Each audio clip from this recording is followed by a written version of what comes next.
हर हर महादेव। दोस्तों, छत्रपति शिवाजी का जन्म कब हुआ था और छत्रपति शिवाजी ने हमारे देश के लिए क्या किया, महाराष्ट्र को बचाने के लिए क्या किया और उसे छत्रपति शिवाजी नाम कैसे मिला, ये सब बातें आपके सामने लेकर आया हूँ।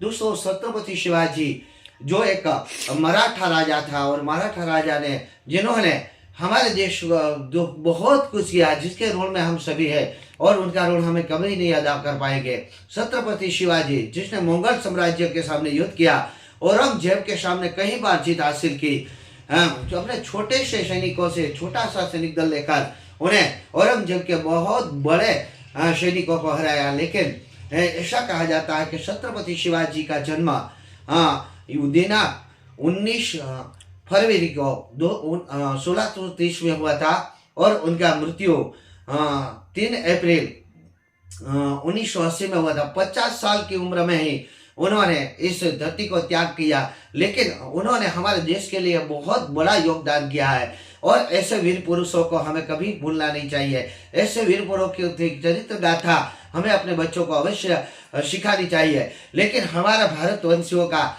सबसे बड़ा दुर्भाग्य यह है कि हम लोगों को ऐसे महाराजाओं की कथाओं की बजाय मुगल सल्तनों की कथाएं सुनाई गई है और उसको हमारे अभ्यास क्रम में भी उसका इतिहास पढ़ाया गया, जो कि बिल्कुल सही नहीं है। लेकिन छत्रपति शिवाजी है, महाराणा प्रताप है, जिन्होंने अपना प्राण की आहुति इस देश को बचाने के लिए दी, अपने धर्म को बचाने के लिए दी।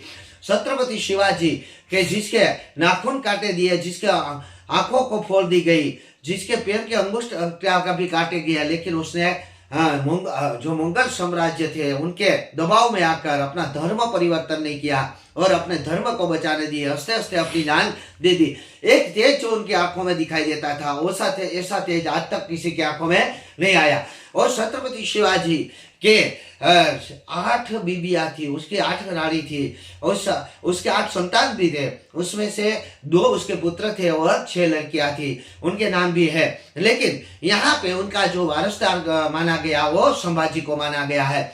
छत्रपति शिवाजी ने इस देश के लिए बहुत बड़ा योगदान दिया है और उनके माता के नाम जो जीजाबाई था, वो जीजाबाई के नाम से हम सभी को बहुत बड़ा ज्ञान है कि जीजाबाई के तो हमारा हलड़ा भी गाया जाता है। और उनके गुरु का नाम जो रामदास था और उनके पिता का नाम शाही जी भोसले था और उसका जो वारस बनाया गया वो संभाजी को बनाया गया। और आज भी महाराष्ट्र में छत्रपति शिवाजी की जन्म जयंती बड़ी धामधूम से मनाई जाती है। लेकिन सिर्फ महाराष्ट्र में क्यों मनाए, हम गुजरात में और अन्य राज्यों में क्यों न मनाए?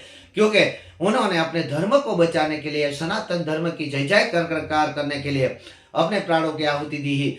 तो कल दिनांक 19/2/2025 और बुधवार को हम भी जो छत्रपति शिवाजी का बड़े धाम धूम से उनकी जन्म जयंती को मनाएंगे। जय महादेव।